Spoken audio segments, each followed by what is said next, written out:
Alors, on va s'en aller directement à l'international tout de suite pour parler de la guerre justement au Moyen-Orient. Le Hezbollah qui rejette l'accord de cessez-le-feu et réclame le retrait des forces israéliennes du Liban.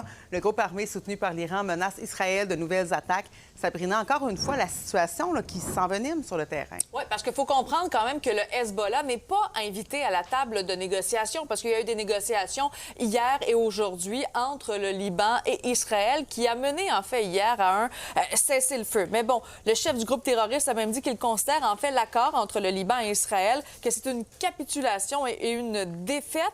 Donc le Hezbollah, ce qu'il demande, c'est vraiment un cessez-le-feu global et que l'armée justement israélienne se retire complètement du Liban.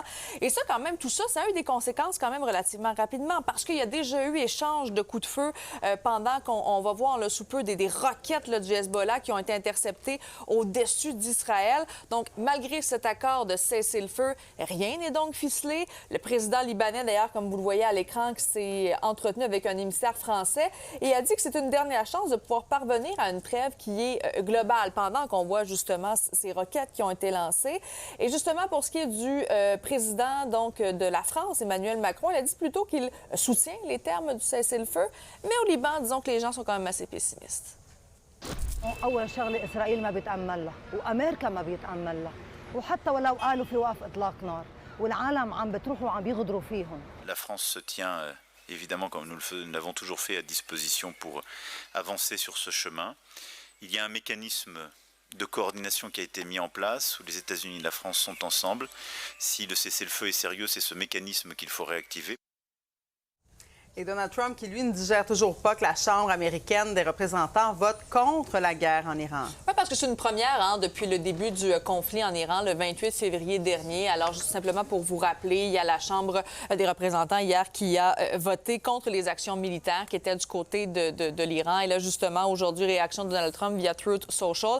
Il a dit, c'est un vote sans importance. Et la Chambre des représentants, c'était pas une très, très bonne idée qu'il ait voté contre. Et dit, c'est un acte antipatriotique. Pendant qu'on a vu 4 hommes, en fait, il y a 4 républicains qui ont décidé de voter contre, en fait, de voter pour, c'est-à-dire cette résolution-là, donc de ne pas aller du côté de l'Iran et de poursuivre cette guerre-là. D'ailleurs, concernant les négociations, il y a toujours un flou parce que Donald Trump a dit que les discussions avec l'Iran pourraient aboutir possiblement ce week-end. C'est pas la première fois qu'on entend ça. Et de son côté, Téhéran dit qu'il n'y a aucun progrès tangible dans les négociations. Et un petit peu plus tôt aujourd'hui, lors d'un point de presse, on a demandé à Donald Trump, parce que, bon, il a réitéré qu'il ne souhaite pas que l'Iran se dote d'une arme nucléaire. On lui a demandé, pourquoi vous n'allez pas nécessairement chercher l'uranium enrichi? Do you need a deal with Iran to go get it? Or have you thought about just a covert, daring, send in the SEALs, send in the Rangers? You know, you're in a war zone.